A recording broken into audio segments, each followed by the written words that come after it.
Hey, I'm Weekend Gabe, and you're checking out Weekend at Gabe's, and thanks for checking out this latest episode. While you're here, also follow us on these social medias at Weekend Gabe, at Weekend at Gabe's, and also at The Real Sam Crane. Thanks for checking us out. All right, joining us next is our two-time hit the air horn because he's back twice this year. He's in rare. He's in rare company. I think it's Cheryl. I think we had. Do we have Stay Humble? Gene. Yeah, I think Gene came on twice. Yeah, so that's Cheryl. Cheryl. Who else? Who else did we have back to back this year? Man, I think we've been trying to keep it pretty low key. I don't think we've had a returning guest. I want to say that there's someone else that we've had back to back, but either way, we'll get to it. Anyways, he's returning now. He saw Spider-Man. We haven't, but he's going to talk about everything except spoilers. A pleasure to introduce back Elliott Serrano. How are you, sir? I'm well. How are you guys? Doing good, man. Where is this bat cave of yours? Because I want to hang out down there. Maybe I can seclude and stay COVID free and wherever you're at. He's trying to get away from his kids, Elliot. Don't do it. It's a trap. Yeah, because then you start the kids get in here, and then next thing you know, they're opening all the boxes and playing with the toys, and I'm having a meltdown. So, yeah. hey, Benny, want to see a grown man cry? Pull this apart. Yeah, pretty much. By the way, the Kanye versus Jay-Z debate, hands down, Jay-Z would run rings around Kanye. Kanye's been doing too much of the wacky tobacco or whatever that is that he does. And the moment he started saying slavery was a choice, we knew he was separated from reality. Circling the drain, yeah, for sure. Oh, listen, he had a great show last week at the LA Coliseum. We've forgiven him. That's in the past. It's all in the past now. Yeah, you've forgiven him. You've forgiven him. It appears that you cannot cancel Kanye West because Gold Digger fixes everything. That's what they say. Cancel culture is a myth anyway. So yeah. There you go. Thanks for returning for our final episode of 2021. We were going to get into Spider-Man, some Marvel talk, but also I want to hit at some of your favorite films that you saw this year that you're happy to share with us. But where we left off with the last Spider-Man film was that Spider-Man's was revealed as Peter Parker to the world. Tell me, as a comic book reader, because I don't know this answer, was that ever disclosed in any of the books or any of the issues? Yeah, actually, in the comics, that would happen in the Civil War storyline. Yep, that was one. I was just thinking that. Yep. It was just funny because that's when we first met Spider-Man in the MCU, would be in Captain America: Civil War. In the comic books, what happens is that Peter Parker is on the side of Tony Stark. Tony Stark says, well, if you're going to be on our side, we can't have secrets. You got to reveal to the world who you are, because this act that we have in place, there are no masked vigilantes at this point. And Tony Stark even says, look, you'll be on my side. I'll take care of you. Ends up really screwing Peter in the end, because Peter Parker then reveals himself to the world. Much like Robert Downey Jr.'s Tony Stark did at the end of the first Iron Man. Yeah.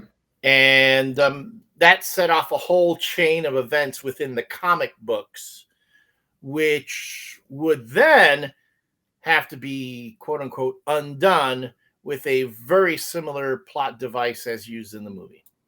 So multiverse is where we're headed. In the comic book, it wasn't a multiverse. It was so much that, this was a storyline that was used in the comic books. It was called the One More Day storyline, where Peter Parker can go back to being anonymous, but he makes a literal deal with the devil in Marvel Comics, Mephisto, and tells Mephisto, if you can change everything for me, make it so that the world forgets who I am, or something to that effect.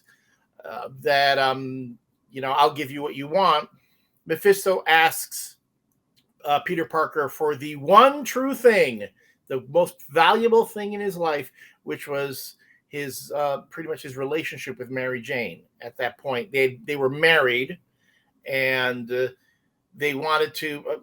Really, what was happening in the comics was they were trying to figure out a way to undo Spider-Man's marriage because they felt there wasn't enough romantic tension or drama potential in his life if the dude's like married. Which, I mean, if you want drama, I know many married guys who don't have drama, but fine. Right, exactly. So Mephisto, Peter Parker says no, but then Mary Jane agrees and says yes, because she says, well, there's too much danger in Peter's life as it is now. She makes a deal with the devil, and everyone forgets, including Peter Parker. At that point, they kind of like rebooting the Spider-Man continuity in a way, because they have to deal with, after that, they have to deal with this idea that so many people knew who Peter Parker was, people in his life, and now suddenly they don't know who he is. How does that work? And the Spider-Man writers in the comic books would spend the next year or so unraveling that and showing exactly how that works. It's just the same question that people will have with this movie. So let's talk about the movie for a second. And forgive me if this is leading you to spoilers, but the people do want to know, is there an Andrew Garfield sighting? I don't want to disappoint folks, but I'm not going to say. Okay, fair enough. I will say this. I will say this though. I found it amusing that the whole thing. Oh, Tobey Maguire is going to show up. Andrew Garfield's going to show up. But Nicholas Hammond, the Spider-Man from the television show, they're going to bring him in too. It all started as rumor. And then later on, they said, "Oh, we've seen photos of them on set, so we know it's going to happen." And it just kept building and building and building. And it got to the point where, the studio never confirmed it. They never said, "Yeah, we're doing that." Yeah. You would think if they want this movie to make a lot of money, they'd come out and say, "Hey, we're bringing everybody in, so come on down and see everything." Right. And then it even got to the point where you would have folks on social media saying, "Well, if Andrew Garfield and Tobey Maguire and all the Spider-Men aren't there, I'm going to be pissed." And if I'm a PR person at Sony going, we didn't even say anything, and now they need to be in the movie, that if they don't get it, they're going to be mad about it. Yeah. Right. So I just found that to be really amusing. It even got to the point before the screening, I said to somebody in the row next to me, I said, "Man, I really hope they're not in this movie, because I just want to see people pissed." I will confirm that. I will confirm though that the villains, the villains from all the Spider-Man movies are in this one. Yeah. Oh, awesome. So let's talk about some of the villains then. While we have you here, Jamie Foxx's Electro was a pretty disappointing rollout on the Andrew Garfield side of things. People weren't happy with the way he looked. It was a little bit kitschy. The movie as a whole, that franchise as a whole, was a little bit kitschy in my opinion as a Spider-Man fan. Can we hope for the remix of Jamie Foxx's character to ring off just a little bit harder? Oh yeah, no. I remember seeing that was the second Amazing Spider-Man, right? Yeah.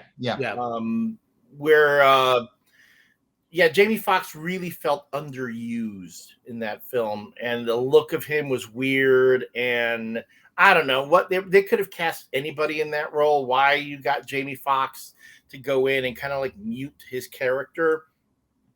Right. Felt strange. It's with this particular film and all the villains where I want to say that the writers of the film, the director, even Marvel Studios, Kevin Feige and all the others said, "You know what? We need to fix a lot of the stuff that went wrong before. So we're going to bring some of these characters back, and we're going to give them their just due." They had, in reading a lot of the press releases, a lot of press clippings that I got from the PR folks, they said, "Look, if we're going to bring all the villains in and we're going to ask these actors who portrayed the villains before to come in, we're not just going to have them do cameos and pretty much waste what they're there for. Right. You're going to really give them a chance to do their thing. And I would say with Jamie Foxx, they allow him to be more. He's really more of what he should have played in the first time we saw him. That's encouraging. Do you forecast to see any of these villains maybe return in future projects, maybe somewhere else in the MCU? Well, the thing that gets me, Marvel is kind of leaning into this, like as you guys said, the multiverse thing. Right. Did you get a chance to watch Loki this summer? Yeah. Oh yeah. Yeah. No, I've seen them all. I'm all caught up. I think that right now I just saw the last Hawkeye yesterday. Yeah, I watched that last night as well. Yeah, which is I was like, all right. But I won't spoil Hawkeye for people. I almost did. Okay, how about this? I will say this. This was my one bit. I'll go back to let's put a pin in multiverses in the Marvel universe for a moment. Yeah. Okay. While I put that pin there, I will say the timing of yesterday's Hawkeye and the appearance of a particular character in Spider-Man No Way Home, they couldn't have done it better. Yeah. So like if you saw Hawkeye and then there's a character that shows up in Hawkeye and there's another character that's going to show up in the Spider-Man movie, you're going to go, whoa. Okay. Put it in my veins, baby. Right? Put it in my veins, baby. There you go. And a character that was rumored, and then someone later on spoiled it by posting set photos or shots that they took from across the street or whatever. Yeah. The thing with Hawkeye, I was like, wait a minute. How can this character have been the one that hired Yelena when we already saw Yelena get hired by Contessa Julia Louis-Dreyfus's character at the end of Black Widow? I was worried about that too, right? Like, it's like they seem like to be shoehorning all this together. I mean, we've already seen them, hit that domino that's going to set off the chain reaction of things, sending, I'm calling her the White Widow now, Yelena. Fair enough. After Hawkeye. So they go, oh, well, now it's this character is the person who hired me. I'm like, no, I saw when you first got the gig. Nothing to do with it. Yeah. So I was a little annoyed by that. Anywho, back to No Way Home. Yeah. Yes, Marvel has been doing this whole bit, starting with Loki and going on, and even they touched a little bit on it with WandaVision. Yeah. Is that you have multiple realities. Reality can be altered, changed, things can happen. And with the end of the Loki series, when you saw that his variant, I forgot her name. I want to say Chelsea, but it wasn't Chelsea. Kelsey? Sylvie. I knew it was a E at the end. Sylvie kills Kang, or kills Kang at the end. Mm-hmm. Which sets off the fracturing of time and reality and all that stuff goes on. Now, mind you, we're still not sure where that occurs in the timeline of everything else. Yeah. Sorry, my dog just heard somebody outside. She's pissed. So, anyway, we have then Doctor Strange getting involved. He knows what's going on. He has an awareness of time and reality and all that sort of thing. And yes, I will a mild spoiler. At the end of No Way Home. Yes, there are two post-credit scenes. There's one right after the main post-credit scenes. That's good. There's the one that happens like right after the main credits, and they show the credit scene. And then there's the one you get when you stay all the way to the end. That one, yes, they draw in the What If series with it. Oh, that's great. I was wondering about that too, because we watched the What If series. If you're not familiar, it was all animated. Yes. They revisited it, and it had to be animated because they had to revisit a lot of the sets that they had made before. But it is still canon. It's still part of the MCU. And that was what was sort of confusing to me as I was watching it, was like, where does any of this tie in? And then it really paid off for me in the last two episodes of that series. But I am glad to hear two things. One, that there are 2 credit scenes. I don't remember the last movie that had 2 credit scenes. For the Marvel movies, yeah. I think the last one that didn't have Eternals. it, which was Endgame, which kind of annoyed me. Oh, Gabe says it's in Eternals. I have not seen Eternals yet, so I will temper my expectations there. But so that is good to know. It's good to know that What If ties in, and it's good to know in general that those 2 credit scenes tie in to advance the story. Because I think my issue with Marvel lately has been these movies that don't necessarily move the plot forward from that aspect. Black Widow was one of those, albeit that was a movie that they made in the pandemic. They probably should have just released it earlier. But Black Widow, even Shang-Chi, I felt that these were fine movies in and of themselves, but as the movie goer, I wanted that breadcrumb at the end of the film, and I didn't get it in both cases necessarily. They've spoiled us. It's like, come on, give me something good. Give me something that, because especially like with Spider-Man, a lot of these movies, we've been waiting a while, and a lot of folks have been waiting for Spider-Man. I mean, he's the flagship character of the MCU, and certainly now that Iron Man is deceased. Now that Tony Stark's gone and Cap is gone, he's got to be the spiritual center of that universe. So I will say though, this movie was worth the wait. I wanted to go, because when I go to see a movie like these, I found that I was being a little overly critical. Like I'm doing, like, I call it writer brain. Mm-hmm. I was like, oh, okay, no, they're setting this up here. Oh, character motivations, not really buying it. Yeah. And I'm like, after I got past the first 20 minutes, I'm like, dude, just let go and let it happen, and just go with the movie and have fun with it. That's what you're here for. It's like, it's only the second movie I actually went to a theater to see. Right. The first one was No Time to Die, which was also pretty good. I thought, as a James Bond fan. So I said, just go with it, let it happen, enjoy it, be a fan. I can tell myself, just be a fan. The moment I decided to do that, it was a roller coaster from there. And I'm going to say this movie is going to make some money. I'm glad you mentioned that.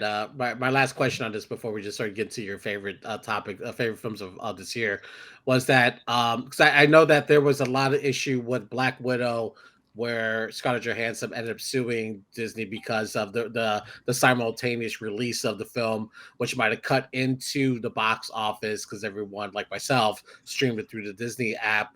And then Shang-Chi also didn't really like set the market on fire either. So how important is it, do you think, that for Disney to have that $1 billion return on Spider-Man and return to a year or 2 years ago when Endgame last left? I mean, okay, let's be honest here. We're talking about Disney. Okay? Yeah. We're talking about a corporation that makes billions of dollars by just being there, by breathing, while paying their park employees minimum wage, letting them sleep in cars in the parking lots. They charge you $40-$50 for toys made in China for 50 cents. All right. I am not worried about the money that Disney is going to make. They're going to make it. They know it. They're going to make it. And that whole thing, this is funny too, that whole thing with Scarlett Johansson and the Black Widow receipts. There is this old adage that you could go throughout Hollywood and not find a single movie that's made a buck. All right? Mm-hmm. Like the Avengers movies, they'll say these are $1 billion grossing films, but you will have studio executives look you in the eye and said, yeah, they made $1 billion, but they didn't turn a profit. So when they start talking about, oh, they need to make this much money, they need to do that, they need to, it's really, I'm like, you guys are so, I'm not buying into that anymore. Yep. Especially when you consider that the whole bit with Black Widow and a lot of those movies, that was Disney seeing what HBO Max was doing with all their first run films and going, oh no, we need a little bit of that. We need to get some of that over here. and say we need more subscribers, and then going to the shareholders at the shareholders meeting and talking about how much money they're making on Disney Plus at the same time while they're laying off people in Orlando. Yeah. So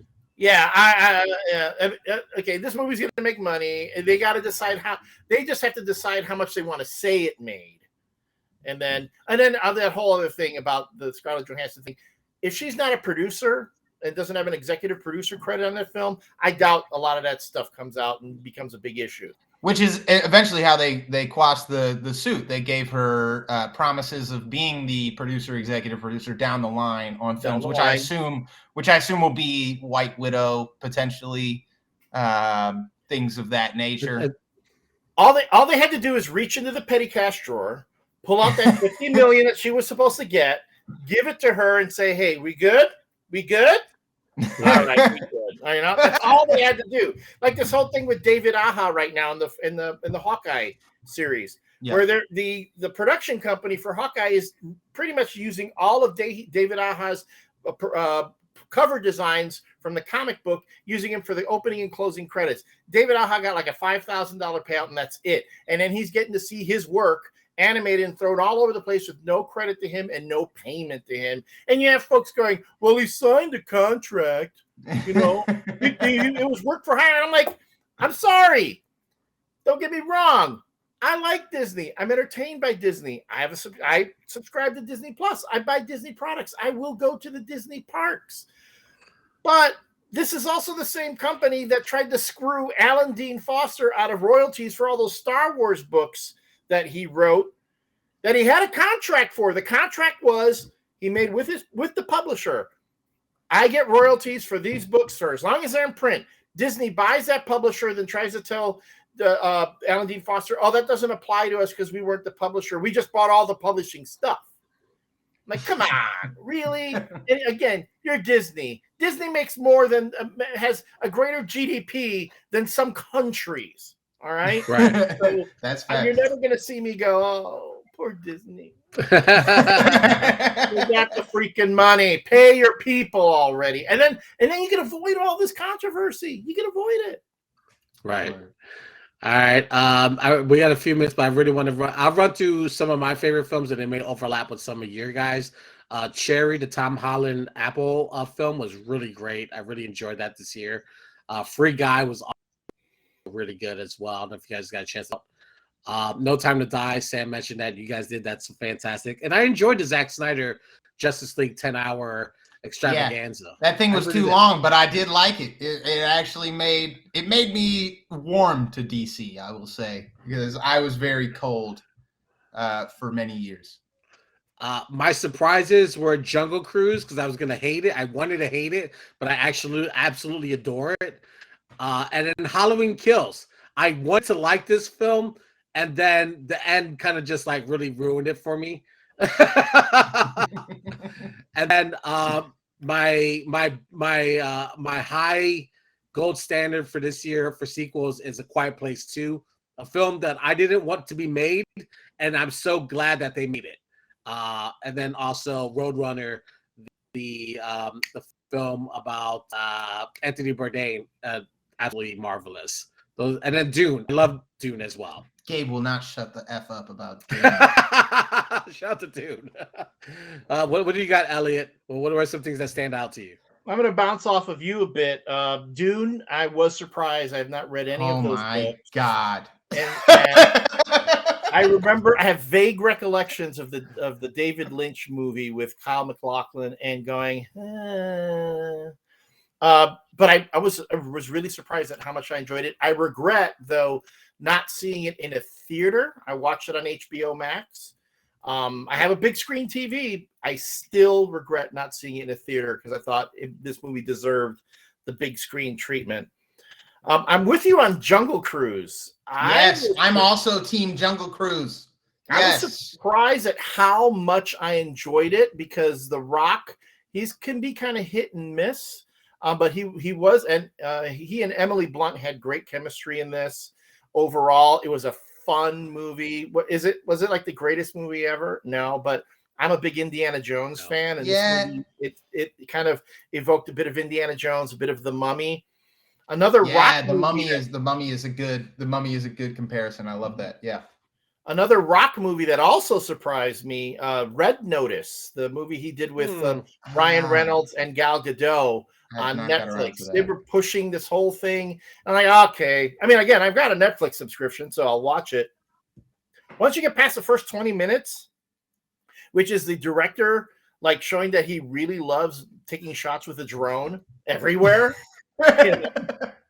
you're like, oh, this is actually pretty good. And The Rock and Ryan Reynolds have a really good chemistry together. Then you throw in Gal Gadot and they all work off each other. It's a fun film. Halloween Kills, dude. Halloween Kills is the first movie in a long time that actually had me yelling at the television, telling people how stupid they are. Right. You are so stupid. Die. I hope you die. Good. Yeah. It was like, you know what it was? I hate to say it because I made this joke on Facebook and not a lot of people kind of got it. And I didn't get in trouble then. Maybe I'll get in trouble now. But it was like watching Halloween Kills was like when you watch people who refuse to get vaccinated and then they get COVID. And then you're like, good. I'm glad. I hope you're in the hospital. I hope they get into. Oh, I hope you go into a coma. You had it coming.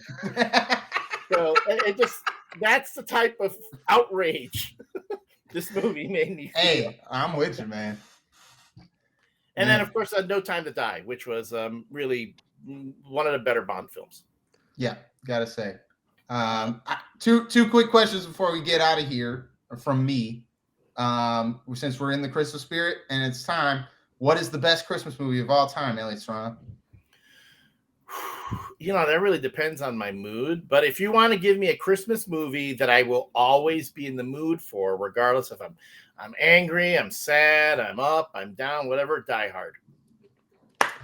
That answers my second question, which was Die Hard a Christmas film? Yes, it absolutely fucking is. Thank you. And Merry Christmas to you, sir. I hope you get no glass in your foot this year. I have it right now. Ow. I mean, they did go and remake Die Hard as another Christmas movie called Home Alone. So, what are you going to do? Exactly. Facts. Elliott Serrano, thank you so much for joining us, not only tonight, but this year, and sharing your time with us and your insight and your wisdom into comic books and nerdom. We appreciate it. Look forward to seeing you in 2022. I look forward to seeing you guys too. Hey, be happy, be safe. I wish you guys and your family the best. Sounds good. We also will see you on January 13th. You hear me? We'll see you. Yeah, that's funny. I saw that bill. I'm like, it's like a devil going into a church. I'm too dorky to go into a place that cool. I might just. It'll be like a Thanos snap. I'll just turn into ash and float away. No, you'll be great. No, we'll send you something in your inbox before the end of the year. It's a little happy holidays from us to you for sure. Sounds good. Take care, guys. All right, Elliott. Have a great new year. Elliott Serrano here on Weekend at Gabe's. I like that we were able to. Man, I got all my questions answered, and I got to be honest, Gabe. I'm so sad for you that you have COVID-19 because I am going to Oak Park's Lake Theatre, and I am going to get my Spidey on, and I'm going to do just like Elliott said. I'm going to sit back, relax, turn off my writer brain, and be a damn fan for an hour and a half or however long that movie is. I'm a little sad they're not like posting it on Disney Plus. I'm like, damn, this would have been like a really good moment to do that. Yeah. But I'll sneak the camcorder in the theater for you, Gabe. We'll get you sorted out. But we got to move on. We're running out of time here. Hey, I'm Weekend Gabe. Thanks for checking out this latest episode of Weekend at Gabe's. Click on any of the links swirling around my head and also hit the subscribe button while you're here. Thanks for checking out us here on YouTube.